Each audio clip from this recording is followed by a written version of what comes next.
It sounds incredibly complex. There's so much, isn't there, around this situation with you. You talked about the two people being involved, and I'm just wondering about how do you, because we all have this idea about people who survive family violence, about the sorts of things that they might say about that relationship also, and I guess to hear someone speak about the person perpetrating that violence with some level of compassion is not something that some of us might expect as well. Has that taken perhaps some time to get to that place for you? Only 15 years. Right. Only 15 years for me to get my head around that. And again, the only way that I can do that is because I'm healed. You know, whilst I wasn't, that is a conversation that I could never have had. So let me ask about the healing and the struggle also. I'm thinking about the show and the songs that are in the show. Yeah.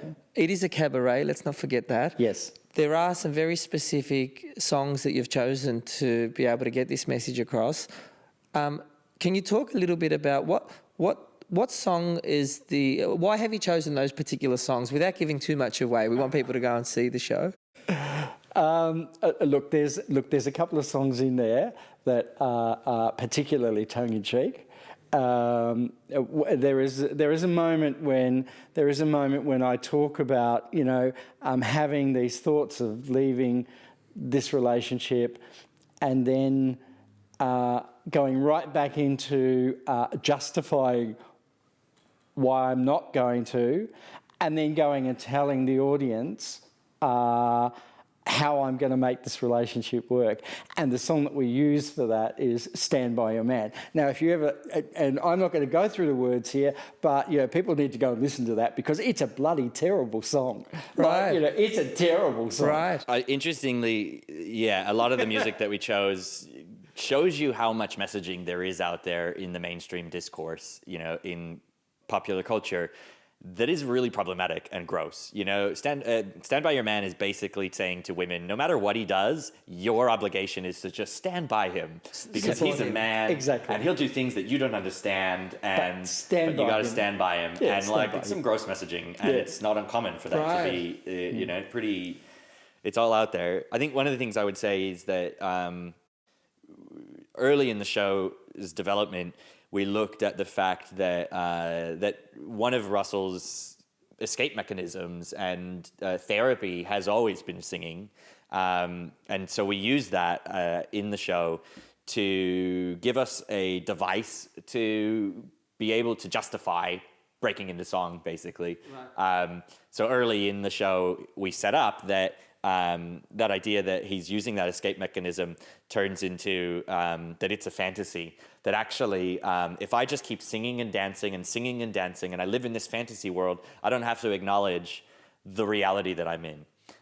So it gives us a reason. The audience is brought into that. We're saying, you're part of the fantasy. You're only here seeing this situation because I've made you up to try to cope with this situation. You know, and I think that works really well.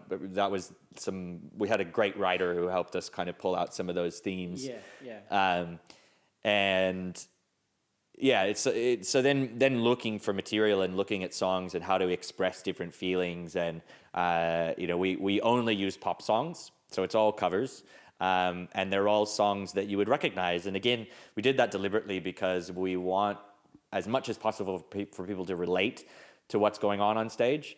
And if it's a song that you recognize, but you're either going, oh, he tweaked those lyrics only a tiny bit and now suddenly it fits so well, or you're going, whoa, he says the lyrics exactly how they are, and I never thought to listen to how, like Luca, for example, is one that Suzanne Vega, that is a beautiful song about experiencing domestic violence, and she's sort of addressing her neighbor, saying, you know, if you hear a noise late at night, you know, don't worry about it. Don't come and ask me questions. I just ran into the door again.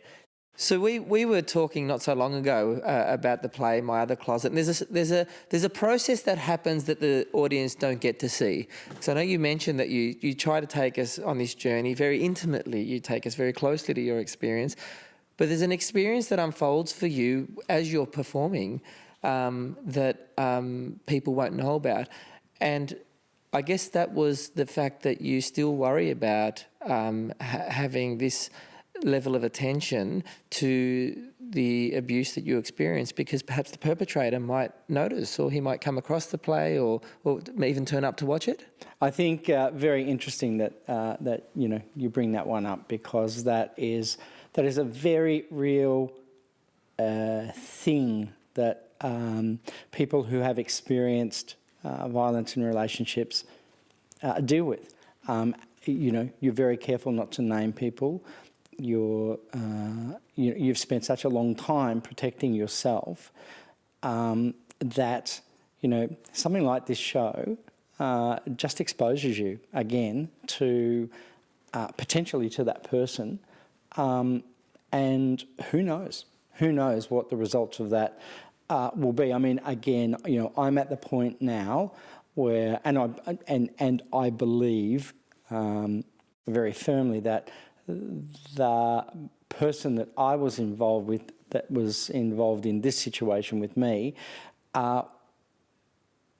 wouldn't even acknowledge that this story was about them. So it's true. Like if you acknowledge, hey, wait, you're saying all this horrible stuff about me, then you acknowledge that it's about you. And exactly. But it's a thing that's really interesting to consider. And I've had conversations with people who've been the victims of sexual assault or intimate partner violence. And it's a funny line of like, am I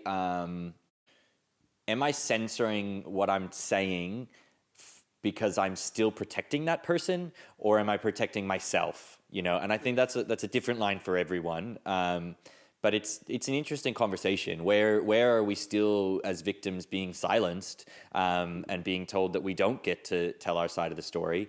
And where's the decision that you're actually going, no, I'm not going to give this person any power to come back into my life? From my perspective, from where I'm at for how much healing I've done, I sit back and go, there is such an important message that needs to get out to people, and if I don't put that message out, who's going to?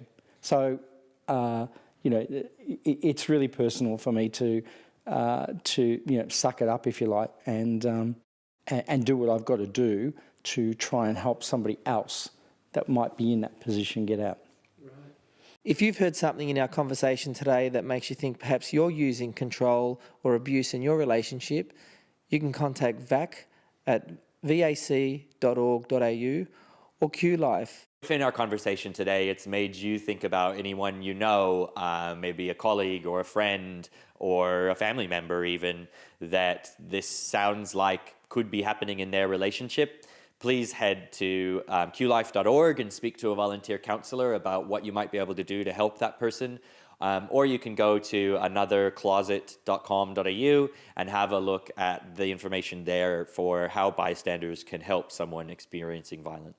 If anything in our conversation today has made you realise that maybe you're in a domestic violent relationship, contact Queerspace. They have a specialist LGBTI domestic violence support worker available to talk to you today. Alternatively, call QLife and talk to a volunteer counsellor.